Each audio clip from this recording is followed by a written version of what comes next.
नमस्कार दर्शकों, मैं हूं ऐश्वर्या कपूर और आज मेरे साथ खुद बाबा बागेश्वर मेरे साथ हैं। आपका बहुत बहुत धन्यवाद।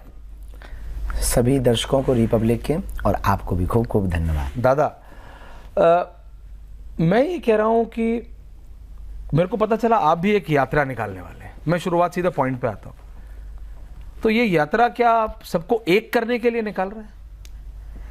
ये देश यात्राओं का देश है। यहाँ राम की भी वनवास यात्रा हुई, महात्मा गांधी की दांडी यात्रा हुई, आज जगत गुरु शंकराचार्य की चारों मठों की स्थापना यात्रा हुई है। इस देश में यात्राएं हमेशा सफल हुई हैं। वर्तमान में हमारे हिंदू सनातनी परिवार जातियों में बहुत ज़्यादा बटे हुए हैं। छुआछूत भी है, भेदभाव भी है, गांव गांव में ये सबसे बड़ा मसला है। हमने इसलिए विचार किया कि राम ने जब सबरी के घर बेर खाए तो क्यों ना हम सबको एक करें, अंगड़े और पिछड़े की लड़ाई को मिटाएं, भेदभाव को दूर करें, छुआछूत को दूर करें, एकता के नारा को दें, लेकिन सनातनी एकता पर जोर दें। आप प्लीज माइंड मत कीजिएगा, मैं थोड़ा आपसे मजाक भी कर लेता हूं, लेकिन सीरियस सवाल से शुरुआत कर रहा हूं। आपने कहा एक करना है, आपने कहा सनातनियों को एक करना है। आप जब बोलते हैं तो लोग उसका राजनीतिकरण या उसका एक राजनीतिक लाइन निकाल लेते हैं। पहले बाबा ने कहा, यानी योगी जी ने कहा, मैं उनको बाबा कहता हूं, बाबा ने कहा, फिर उसके बाद प्रधानमंत्री ने कहा एक रहोगे तो सेफ रहोगे। प्रधानमंत्री ने कहा, बाबा ने एक बार नहीं एक दर्जन बार कह दिया, बटोगे तो कटोगे, एक रहोगे तो नेक रहोगे। आपने एक वाली बात पकड़ ली और आप यात्रा निकाल रहे हैं। नहीं, क्या ये यात्रा का संकल्प हमारा बहुत पुराना है। इसकी तैयारी लगभग 2 महीने से चल रही। इसका संकल्प हमने, इसकी घोषणा अपने जन्म दिवस पर 4 जुलाई को कर दिया था। 4 जुलाई को इस यात्रा की घोषणा की थी कि जात पात भेदभाव को मिटाने के आप कहने के लिए कह रहे हैं कि कंट्रोवर्सी ना हो इसलिए कह रहे हैं? ऑलरेडी इसके वीडियो हैं, विजुअल हैं। आपने अपने जन्मदिन की बात कर ली, कोई कुछ बोलेगा भी नहीं, बाबा का जन्मदिन है, आपने उसका बहाना लेके कर दिया। बिल्कुल भी नहीं। 4 जुलाई तो बहुत पहले थी। ये बयान तो अभी आए होंगे। अभी आए? हाँ, ये तो अभी आए, महीना डेढ़ में हुआ सब कुछ। हाँ, 4 जुलाई तो हमारी बहुत पहले जन्मोत्सव था, तो जुलाई के दिन का वीडियो भी अभी यूट्यूब पर डला हुआ है। इस यात्रा से कोई उसका संबंध नहीं। बिल्कुल राजनीतिक हमारा कोई, हम धर्मगुरु हैं। हमें किसी भी सरकार सत्ता से ना पक्ष है ना विपक्ष है। सभी पार्टी के लोग हमारे हो। इस यात्रा में सबका स्वागत है। आप बुलाने वाले हैं क्या इस यात्रा में? आ जाएं तो बढ़िया है। नहीं, अभी आपने कहा सबका स्वागत है। सबका स्वागत है। अगर कोई यार आ रहा है, स्वागत बिल्कुल बेझिझक आएंगे, तो मना नहीं करेंगे, भगाएंगे नहीं। ये तय है। क्या बात कर रहे हैं नहीं, आप हंसी में सब कुछ टाल जाते हैं, लेकिन क्या बात कर रहे हैं? अगर अखिलेश आएगा तो भी ठीक है, बाबा आएंगे तो भी ठीक है, राहुल आएंगे तो भी ठीक है। हाँ, वो भी तो सनातनी है, वो भी तो भारत के हैं, वो भी तो जात पात छुआछूत को मिटवाने का भाव रखते ही होंगे। वो भी तो उस गांव के अंगड़े पिछड़ी लड़ाई को देखते और सुनते होंगे। आपको लगता है सारे पार्टियां यही सोचती हैं? कह नहीं सकते, हमने सबकी विचारधारा को बहुत बारीकी से नहीं देखा है। तो खरा मत मानिएगा, आपको थोड़ा कुरेद रहा हूं। तो जब आपने सबको नहीं पढ़ा तो आप सबको बुला रहे हैं, अगर हो सकता है उसकी कुछ और सोच हो तो न आए। अगर आपकी हमसे उल्टी सोच है, अगर आप देश को तोड़ने की बात कर रहे हैं, आप देश को जलाने की बात कर रहे हैं, अगर आप देश को मिटाने की बात कर रहे हैं, आप इस देश में जातियों का जहर भरना चाहते हैं, आप इस देश में जाति के नाम पर अपनी लुटिया को बढ़ाना चाहते हैं, अपनी रोटियों को सेंकना चाहते हैं, तो आप मत आइए। हमारा उद्देश्य कोई पॉलिटिकली नहीं है, हमारा उद्देश्य कोई राजनीतिक नहीं है। हमारा उद्देश्य और फंडा एकदम फिक्स है। हमें सनातनी हिंदुओं को एक करना है, और कोई हमको किसी भी पार्टी से जोड़ सकता है, ये उसकी विचारधारा है, पर हम किसी भी पार्टी के लिए नहीं कर रहे हैं। ना हमें पार्टीवाद से मतलब है, अपनी खुद की पार्टी है बजरंगबली की। ये तो आपने बताया मुझे। ऑलरेडी हमने आपको बताया, सिंबल भी तैयार है, सिंबल भी तैयार है, ऑलरेडी बहुत बढ़िया चल रही है। ऑलरेडी वो तो मैं देख रहा हूँ, ऑलरेडी बहुत बढ़िया चल रही है। पूरे देश में, विदेश में, आजकल तो आप विदेश में भी यात्राएं कर रहे हैं। हाँ, फिजी गए, ऑस्ट्रेलिया गए, ऑकलैंड न्यूजीलैंड गए, लंदन भी आप गए। लंदन में लगभग 2 से 3 बार गए, दुबई गए। जो हमको कहते थे कि हम मुसलमान विरोधी हैं, तो हम उस देश में भी जाके कथा करके। कनाडा में गए? नहीं, अभी नहीं। जरूरत है, जाना लग रहा है, जाना है। लेकिन मैंने इसलिए बोला, शायद आपकी जानकारी में है, यानी होगा, आपका तो वाईफाई बहुत हमेशा स्ट्रांग रहता है। कनाडा में जो सनातनियों के साथ हो रहा है, और पिछले 48 घंटे में मंदिर में घुस के, खालिस्तानियों ने मंदिर में घुस के जो पूजा करने के लिए जो प्रार्थी के, उनको पीटा है, लाठियों से पीटा है। सारे सनातनी इकट्ठे हुए कनाडा में, वाह। ब्रैम्पटन में इकट्ठे हुए, मेल्टन शहर में इकट्ठे हुए कि हमको पूजा करने दो। आपकी आवश्यकता, मुझे लग रहा है आपकी अगली यात्रा या अगली कथा आपकी कनाडा में होनी चाहिए। हम बिल्कुल बनाएंगे, बेझिझक बनाएंगे, क्योंकि जहाँ जहाँ भी सनातनी हिंदुओं को कमजोर किया जा रहा है हम वहाँ पहुँचेंगे। आपकी ये जो एकता का जो नारा है, आप सचमुच सबको एक करना चाहते हैं, सारे सनातनियों को एक करना चाहते हैं, जाति प्रथा मिटाना चाहते हैं। बिल्कुल बेझिझक। तो मैं आपसे पूछ रहा हूँ, तो कास्ट सेंसस, जाति के ऊपर जो सेंसस है उस पे आपकी क्या राय है? होना चाहिए, नहीं होना चाहिए? Census means? सेंसस मीन्स सर्वे, सर्वे, राष्ट्रीय सर्वे जाति के ऊपर जो बताएगा। नहीं, जनसंख्या की जनगणना हो। हाँ, जनगणना अलग चीज है दादा। यहाँ पे जितने भी हमारे कैमरामैन हैं, आप हैं, मैं हैं, अगर सेंसस वाला आएगा तो हमको बताना पड़ेगा मेरा नाम क्या है, मेरी जाति क्या है, और फिर वो जाति जाती है। क्योंकि कुछ राजनेता, आपने तो सबको बुला लिया, लेकिन उसमें से बहुत सारे, और मैं साफ कहूं तो विपक्ष, समूचा विपक्ष कह रहा है जिसकी जितनी संख्या बारी उसकी उतनी भागीदारी। इससे देश जलेगा। आप इस विषय पे ही क्यों जाओ? आप एक समुदाय को ही बढ़ाने की बात क्यों करो? आप पूरे राष्ट्र को बढ़ाने की बात करो ना। That's the point. आप पूरे देश को आगे बढ़ाने की बात करो ना। आप देश के जितने गरीब लोग हैं उनकी आप जो है उनकी पहचान चिन्हित कराओ ना। उनको आप पहचान चिन्हित करा करके आगे बढ़ाने की बात करो ना। आप विकास के लिए उनको चुनो जो पिछड़े और बिछड़े हैं, ना कि जातियों से बिछड़े हैं, ना कि संख्या से बिखड़े हैं, ना कि अल्पसंख्यक पे बात करो। आप उन पे बात करो जो सबसे ज्यादा कमजोर है, चाहे वो किसी भी वर्ग का हो। हम कहते पादरी हो, इस्लाम हो, हिंदू हो, सनातनी हो, यहूदी हो, पारसी, जो भी हो। आप गरीब और अमीर दो कैटर बनाओ, दो रॉ बनाओ। एक रॉ में अमीर को रखो, एक रॉ में गरीब को रखो। अमीर के द्वारा पुष्ट करके गरीबों को संतुष्ट करो और पुष्ट करो। देश आगे बढ़ेगा, भारत विश्व गुरु बनेगा। इस पे समय खर्च करना, देश में दंगे खर्च कर देना, देश में जातिवाद के नाम पे जहर घोलना, अपनी रोटियां सेकने के चक्कर में उन लोगों के ब्रेन ब्रॉश करना, और संख्या जिसकी जितनी भागीदारी उसकी जितनी हिस्सेदारी, इससे देश जलेगा। सड़कों पे लोग आएंगे, मांगे करेंगे, आपके थानों को जलाएंगे, डीएम ऑफिस को जलाएंगे। छत्तीसगढ़ में एक घटना हुई कि सीधा एसपी ऑफिस को शायद या डीएम ऑफिस को जला दिया। ये दुर्भाग्य है देश का। देश को अगर जलाना है तो आप जातियों में बांटो, देश को अगर बचाना है तो हम सनातनी हैं, हम हिंदू हैं, एक हैं। इस बात पर आपको हर हाल में आना ही पड़ेगा। इसीलिए आज से हमने ठीक 3 महीने पहले, जुलाई में हमारी 1 साल पहले घोषणा थी कि हम पदयात्रा करें। 4 जुलाई को हमने प्रण लिया था कि अब हम पदयात्रा करके लोगों को जोड़ने का काम करें, और इसीलिए आप ये यात्रा निकाल, इसीलिए हम कर रहे हैं। सचमुच आपको लगता है ना कि जातियों से फायदा नहीं होता, भारत बढ़ता है बेझिझक? तो ये राजनेताओं को समझ क्यों नहीं आता? अब इनकी पर्चियां क्यों नहीं खोल देते? अब राजनेता अगर हमसे ज्ञान लेंगे तो हम बिल्कुल खोलेंगे। हमारी सुनता कौन है आपके अलावा? ऐसा मत बोलिए कम से कम मैं तो सुनता हूं आपकी। लेकिन ये आपने बहुत ठीक कहा कि मतलब अगर जातियों का बोलबाला, जैसे ये कहते हैं कि जिसकी जितनी भागीदारी उसकी इतनी हिस्सेदारी, उसकी उतनी हिस्सेदारी, उससे देश जलेगा बेझिझक। आप विकसित राष्ट्रों को देखो ना जी, डेवलप कंट्रीज जितनी है आप उनको देखो। उन्होंने जो डेवलपमेंट किया है वो किसी एक जाति के बल पर नहीं किया ना। ये एक देश राष्ट्र के बल पर किया, देश के बल पे, एक बल पे, एक सबकी सोच रखी, एक विचारधारा रखी, तो सब आगे बढ़ गए। इस देश में जब गुलामी थी तो अंग्रेजों को भगाना किसी एक जाति ने नहीं भगाया ना, सबने भगाया। हिंदू मुसलमान सिख ईसाई सब लड़े, सबके पूर्वज मरे। तो हमें इस पे बात करनी पड़ेगी ना, हमें इस पे चलना पड़ेगा। तो अगर हमको अपने देश को जलाना है तो आप जाति जनगणना कर लीजिए, अगर देश को बचाना है तो जो हमने सनातन हिंदू एकता पदयात्रा को निकाला है, इसमें अपनी जाति भाव के गुमान को भूलकर आपको सरनेम नहीं हटाना है, सरनेम के आगे एक काम करना है, सनातनी हो तो सनातनी जोड़ना है, बस खेल खत्म।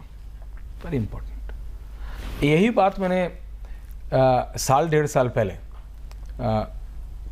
आपके लिए उन्होंने कई अच्छी टिप्पणियां भी दी हैं, स्वामी दीपांकर से भी सुनी थी। वो भी एक यात्रा निकाल, अच्छा, सबको जोड़ने के लिए हिंदुओं की। उन्होंने भी मुझे बताया था कि 1.5 साल पहले कि हिंदुओं को जोड़ने की जरूरत है। लेकिन जब आपने बोला ना जातियों से ऊपर उठना है, इसमें आप सबको, क्योंकि आपके लाखों नहीं करोड़ों फॉलोअर्स हैं, आप अगर आज एक टिप्पणी करते हैं तो ऑस्ट्रेलिया से लेके नॉर्थ अमेरिका तक और साउथ अमेरिका के कुछ देशों से लेके अफ्रीका तक जितने भी सनातनी जहां भी हैं खड़े होते हैं बेझिझक, ये उनका प्रेम है। और आप जब बोलेंगे कि जातियों में बंटना नहीं है, एक साथ आना, उसका असर होगा। कोशिश हमारी यही है, वो उनका प्रेम है, उत्साह है। भगवान ऐसी कृपा करें, हमारी बुद्धि ऐसी रखे कि हम उनके भरोसे को कभी तोड़े ना। जब बात अंतर्राष्ट्रीय हो रही है, मैं वापस देश में आऊँ उससे पहले पड़ोसी देश से होते हुए वापस आता हूँ बांग्लादेश।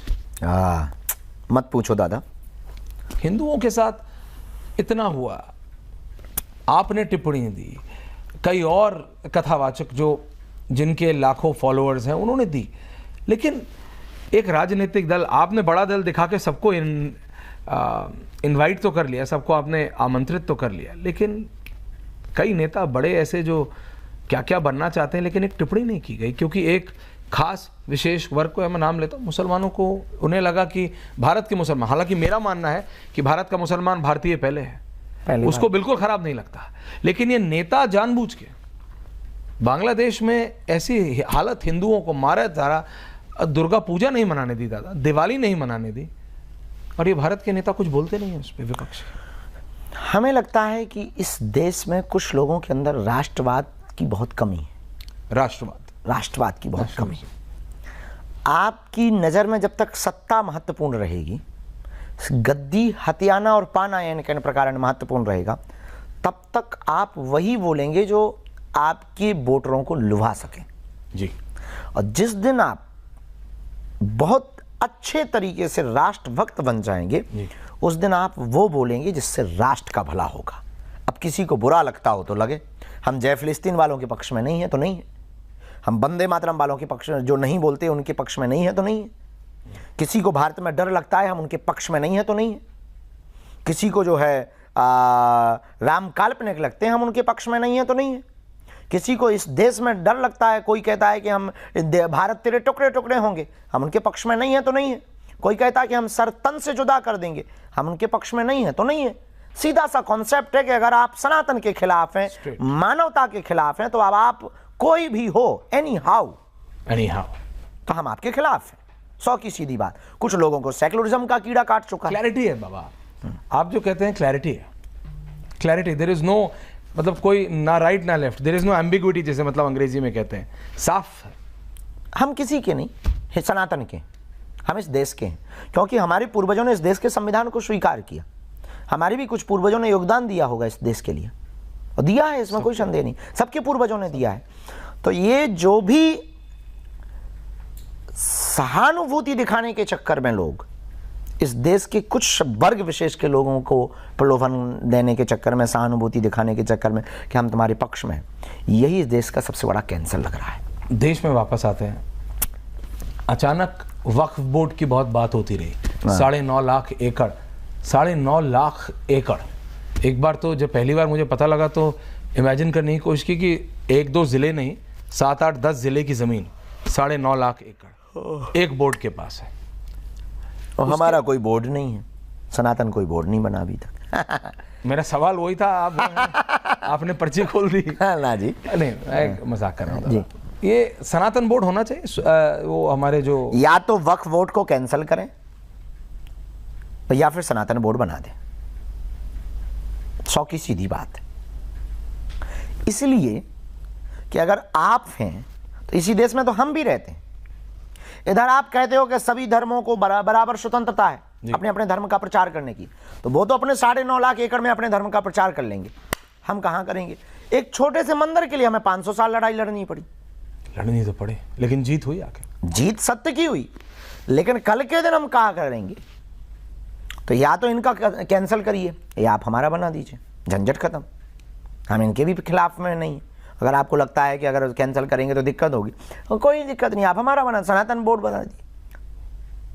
वक्फ बोर्ड हो सकता है, सनातन बोर्ड क्यों नहीं हो सकता? नहीं हो सकता क्यों? हम ये भारत में मांग रहे हैं। अगर ये बात बांग्लादेश में या पाकिस्तान में मांग करते तो नाजायज होती। यहाँ तो बल्कि सनातन बोर्ड होना चाहिए था। यहाँ पर मांगने के लिए वक्फ बोर्ड वो मांगते कि भाई हमारा वक्फ बोर्ड होना चाहिए, पर उल्टा है अपने ही राम के देश में कि हमें सनातन बोर्ड होना चाहिए, इसकी भी मांग करनी पड़ रही है। वो भी सनातन के राष्ट्र में, वो भी जहाँ हिंदुस्तान कहते हैं, जहाँ हिंदुओं का स्थान है, जहाँ कृष्ण हुए हैं, जहाँ मीराबाई हुई, रसखान हुए, तुलसीदास हुए, जिन्होंने राम और कृष्ण के गुणगान गाए, उस देश में हमें सनातन के लिए भी बोर्ड मांगने के लिए कहना पड़ रहा। और बताओ वो मजे ले रहे हैं। आप अपनी यात्रा में इस मुद्दे को उठाएंगे, सनातन बोर्ड होना? आप सबको एक करने जा रहे हैं, सनातन बोर्ड पहले एक होने पे बहुत ज़्यादा जोर देंगे, कई कई जगहों पर स्पष्ट तो करेंगे। तो दोबारा आपने इनवाइट सबको किया, उसके बाद आपने क्लैरिटी से बोल दिया कि मैं जातियों के खिलाफ हूँ, जातिगत सर्वे के खिलाफ हूँ, मैं चाहता हूँ सनातनी एक साथ आए। तो फिर आप सबको क्यों बुला रहे हैं? आप तो साफ हैं, आप विपक्ष के उस थॉट के साथ आप नहीं हैं, आप उनकी उस सोच के साथ नहीं हैं। हम पक्ष या विपक्ष जानते नहीं, उनके भी बहुत लोग हमारे डिवोटी हैं होंगे, वर्तमान सरकार के लोग भी हमारे बहुत डिवोटी। हाँ, कई आते हैं ना आपके पास, दोनों पक्ष के लोग आते हैं। तो हम ये नहीं कह सकते हैं कि आप आइए और आप मत आइए, क्योंकि उसमें भी तो सनातन मना कर सकता है, उसमें भी तो सनातनी हो सकते हैं। बिल्कुल हो सकता और वो भी सनातनी है, होते आए हैं स्टेट इलेक्शंस में तो बहुत आए। हाँ, अभी भी आते रहते हैं। हम मना नहीं कर सकते, और किसी को हम मना क्यों करें?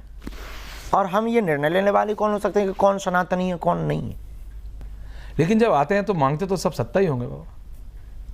लगभग अपेक्षाएं तो सबकी एक जैसी होती हैं।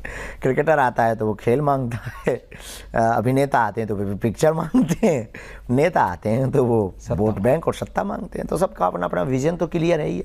और प्रार्थना करना, गुरुओं के पास जाना कोई बुरी बात थोड़ी है, प्रार्थना करना चाहिए। और आपका भी विजन क्लियर है, सनातन की एकता। सिर्फ मैं आपको इसलिए इस पर ला रहा हूँ क्योंकि वो आपका कोर इशू है। सारे मुद्दे, चाहे वो वक्फ बोर्ड हो, चाहे वो यूसीसी हो, चाहे वो सनातन बोर्ड का इशू हो, चाहे वो बटेंगे तो कटेंगे, उस सब का जो सेंटर पॉइंट है वो एकता है। एकता है, क्योंकि जो योगी आदित्यनाथ जी ने कहा, बाबा ने भी कहा, उसकी भी पूरी लाइन लोग नहीं बोलते, बटेंगे तो कटेंगे इसलिए बोलते हैं क्योंकि वो कंट्रोवर्शियल है। उसको वो जय फिलिस्तीन वालों ने ऐसा बता दिया कि वो एंटी मुस्लिम है।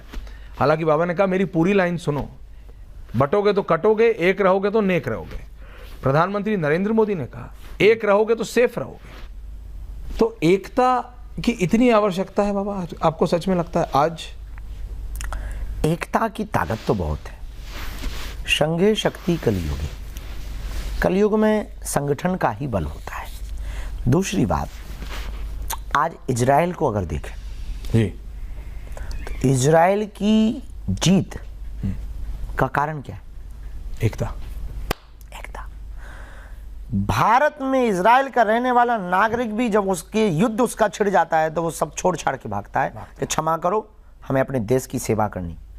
ये तो और 18 साल का बालक एयरपोर्ट पर, दिल्ली के एयरपोर्ट पर खड़ा मिलता है। हमने किसी से पूछवाया कि आप इनको इंग्लिश में पूछो कि आप जा क्यों रहे हो, तो उसने कहा कि अब बाकी तो सब ठीक है, ये धंधा बिजनेस कंपनी का ये सब चलता रहेगा और मुझे अपनी देश की सेवा करनी है, मेरे देश पर संकट आ गया। ये आपके साथ पर्सनल एक्सपीरियंस था? ये हमारा एक्सपीरियंस। 18 साल का एक बालक दिल्ली के एयरपोर्ट पर, हमें तो अंग्रेजी आती नहीं तो हमने ट्रांसलेटर से पूछवाया, तो उसने ये बताया आई प्रेज्यूम आपकी इंग्लिश अब काफी अच्छी हो गई है, वंश इम्प्रूव कर रही है। इट्स इम्प्रूविंग, पहले से इम्प्रूव कर रही है। लेकिन ये आपके साथ रियलिटी में हुआ? वो 18 साल का इजरायली बालक वापस जाना चाहता था अपने देश को। हाँ, हम कहीं जा रहे थे, एयरपोर्ट में हमें मिला, वहाँ आपको लगा कि एकता की वजह? अद्भुत बात। मतलब हम अंदर प्रवेश ही किए थे कि हम सामान के लिए खड़े हुए थे, तो तब तक वो एक बालक खड़ा हुआ था, तो पूछवाया कि इसको पूछो कहाँ से है। बहुत लोग सेल्फी ले रहे थे, वो थोड़ा सा अलग टाइप का खड़ा हुआ था, तब हमें पता लगा कि अपने देश जा रहा है, इजराइल जा रहा है। वैसे आपको ये पता है नहीं पता है, जिस एयरपोर्ट पे आप खड़े थे उस पे भी, उसको भी वक्फ बोर्ड की प्रॉपर्टी बताया गया है। भारत की संसद को वक्फ बोर्ड की प्रॉपर्टी बताया गया है। 64% दिल्ली और 40+% लखनऊ को वक्फ बोर्ड की प्रॉपर्टी बताया गया है। जस्ट बता रहा हूँ, जिस एयरपोर्ट पे आप और हम, ये पूरा हिंदुस्तान जहाँ से दिल्ली के अंतर्राष्ट्रीय हवाई अड्डे से उड़ता है, उस पूरे को वक्फ बोर्ड की जमीन बता दी गई। फिर तो देश लुट गया है। ऐसा बोर्ड तो हमें भी बनाना है। ऐसी बात मत बोलिए, आप तो बोर्ड एकता के लिए बना रहे हैं, आप थोड़ी प्रॉपर्टी मतलब इकट्ठा करने के लिए। गजब ही है फिर तो, हद हो गई भाई। संसद के ऊपर, संसद के ऊपर की संसद वक्फ बोर्ड की जमीन पे बनी है, और क्या बचा है? गजब है। फिर तो अब देश बचे ही नहीं, फिर तो उन्हीं का हो गया है। जब संसद उनकी हो गई तो सांसद उनके हो गए। संसद में बैठने वाले लोग उनके होंगे। ये मूर्खता है। इस पर संशोधन बहुत जरूरी है और बहुत बारीकी के साथ संशोधन होना चाहिए और सनातन बोर्ड को भी एक महत्व दिया जाना चाहिए, वो भी जल्दी दिया जाना चाहिए। बातों से काम नहीं चलेगा। अब सनातनी हिंदुओं को बाहर निकलना पड़ेगा, क्योंकि करो या मरो की बारी है, भारत पर संकट भारी है। सिर्फ एक आध और सवाल, मैं ज़्यादा नहीं। आपको लगता है सनातन बोर्ड के लिए सारे हिंदू धर्मगुरु या सनातनी धर्मगुरुओं को एक साथ आना पड़ेगा? आना तो चाहिए, अलग अलग, लेकिन इतना आसान नहीं है। आप बात करते हैं, मैंने देखा था पिछली बार 2-3 धर्मगुरु बड़े बड़े एक साथ आ जाते हैं, लेकिन जब इतनी बड़ी चीज़ है, खरा मत मानिएगा, मैं सबका बहुत आदर कर, लेकिन सबको एक साथ आना, उनका वक्त, हमारे सनातनी धर्मगुरु एक साथ आने में कोई दिक्कत है क्या? आप तो युवा हैं, आप तो सबकी इज्जत करते हैं, मैंने देखा है। उसके पीछे सबसे बड़ी कारण है, इस देश में जब तक सनातन के प्रचारक अपने आप को पोस्टर बॉय समझेंगे, मैं ही सर्वोसर्वा हूं, मेरे ही कारण ये सब कुछ हो रहा है, तब तक सनातन एक नहीं होगा। तब तक बहुत जोरदार तरीके से आप किसी भी विषय के मुद्दा को पूर्णता सफल नहीं पा सकते, अलग अलग मुंह भर चलाते रहेंगे। हमें ये लालच त्यागना पड़ेगा कि हमारे कारण ऐसा हो रहा है, ये लालच त्यागना पड़ेगा। हिंदू सनातनियों के कारण ऐसा हो रहा है और हम सब एक साथ मिलकर के कर रहे हैं तो हो जाएगा। इसलिए धर्मगुरु शायद एक विषय पे इकट्ठे नहीं सभी आ पाते। उनको लगता है कि वाह हमारा मुद्दा भटक जाएगा, किसी को लगता है वाह हम सीनियर है, छोटा बच्चा है, इसके साथ हम क्या बैठेंगे, किसी को लगता है वाह हमारा पद का गर्मा है, स्वाभिमान है। इस कारण से धर्मगुरु अलग अलग हो रहे हैं और यही हाल गुलामी के समय में हुआ था। सब राजा अपना अपना ईगो लेकर के बैठे थे, एक एक फूट डाल करके उन्होंने, अंग्रेजों ने सबको काट दिया और स्वामित्व आधिपत्य कर लिया, अपना अधिकार जमा लिया। जब उनके बीच में से लोग निकले, सुभाष चंद्र बोस हो या फिर चंद्रशेखर आजाद हो या फिर भगत सिंह हो या फिर सुखदेव हो, जब ये सब निकले, भले ही मिशन अलग अलग थे पर विजन एक था, टारगेट एक। मिशन अलग अलग थे, रास्ते अलग अलग थे, पर टारगेट और विजन एक था, लक्ष्य एक था, एम एक था, आजादी आजादी आजादी। हर आदमी चिल्लाता था मुझे आजादी चाहिए और वो कहता तुम मुझे खून दो मैं तुम्हें आजादी दूंगा। रोंगटे खड़े हो जाते हैं जब उनको पढ़ो, आज भी। और वो अपने खून को चिगाड़ फब्बारा मारते थे उनके खून पर, वो कहते थे मुझे आजादी चाहिए। कट जाते थे, सूली पर मुस्कुराते हुए चढ़ते थे। भगत सिंह जब सूली पर चढ़ने के लिए जाते हैं तो उनकी मां मिलने आती है तो कहते हैं बेबे तू रोना नहीं और तू आंखों में आंसू मत लाना, और हाँ सुन कल हमारी फांसी चढ़ेगी, बेबे तू आना मत। बेबे कहते थे माँ को तू आना मत। माँ ने कहा क्यों ना आऊं, कोई माँ ऐसी होगी जो अपने बेटे को लटकते हुए देख ले, पर बेटा मैं तुमसे मिल कैसे पाऊंगी। तब कहा बेबे, भगत सिंह ने कहा बेबे किसी के अंदर भी राष्ट्र का प्यार जगा हुआ मिले, समझ जाना तुम्हारा ही बेटा उसके अंदर। ऐसे लोग अलग अलग रास्ते थे, अलग अलग काम किए, लेकिन उनका विजन और सेंट्रल एक था कि हमको आजादी चाहिए। ऐसे ही वर्तमान के भारत के धर्म गुरुओं को अब करना पड़ेगा कि उनको हर हाल में सनातन को बड़ा हिंदू राष्ट्र, अगर ये लक्ष्य रख लेते हैं कि हमें हिंदू राष्ट्र चाहिए, मतलब चाहिए। यहूदियों के लिए एक देश निश्चित है, कोई भी यहूदी किसी देश से निष्कासित किया जाए तो उनके देश में तुरंत उनको एंट्री है। बांग्लादेश के हिंदू बॉर्डर पर तुम्हारे भारत के चिघाड़ते रहे, बच्चियों को गोद में लेकर के रोते रहे, उनको एंट्री तक नहीं मिली। यह देश का दुर्भाग्य है। कल के दिन फिजी में रहने वाले हिंदू, ऑस्ट्रेलिया में रहने वाले, सूरीनाम में रहने वाले, मॉरिशस में रहने वाले, नेपाल में रहने वाले या फिर अमेरिका में रहने वाले जो आपके मूल निवासी हिंदू हैं, सनातनी हैं, उस देश की सरकार अगर उन्हें निष्कासित करती, कनाडा में रहने वाले हिंदुओं को, लंदन में रहने वाले हिंदुओं को अगर वहां की सरकार निष्कासित करती तो वो जाएंगे कहां? भारत के हिंदुओं को अगर गैर हिंदू कोई यहां की सत्ता पर बैठ जाए, और याद रखना भारत के लोगों, हमारी बातें बहुत कड़वी हैं, चुभती भी हैं, पर हम बहुत तर्क के साथ विचार करते हैं कि कल के दिन गैर सनातनी अगर सत्ता पर बैठ जाएगा या कोई ऐसा आदमी बैठ जाएगा जो हिंदुओं को पसंद ना करता हो और उसने कह दिया कि हिंदुओं देश निकाला करो, तुम जाओगे कहां? बांग्लादेश तो एक घड़ी भारत आ जाएगा, पर भारत कहां जाएगा? हिमालय जाएगा?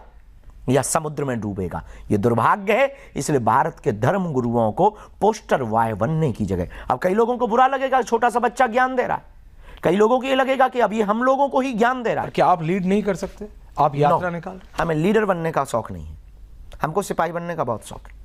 हम किसी भी भारत के धर्मगुरु को लीडर बनाने को तैयार है, ताजपोशी करने को तैयार है।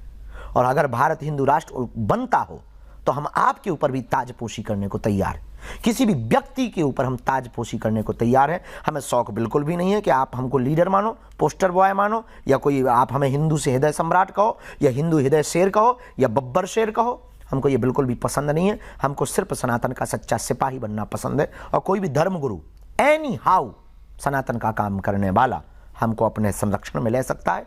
हम तैयार हैं भारत के लिए, सिर्फ हिंदू राष्ट्र के लिए, भारत के लिए, हिंदू राष्ट्र के लिए। उम्मीद करता हूं अगली मुलाकात आपसे आपकी यात्रा के दौरान या आपकी यात्रा के बाद, पदयात्रा के मध्य में होगी। बहुत बहुत धन्यवाद।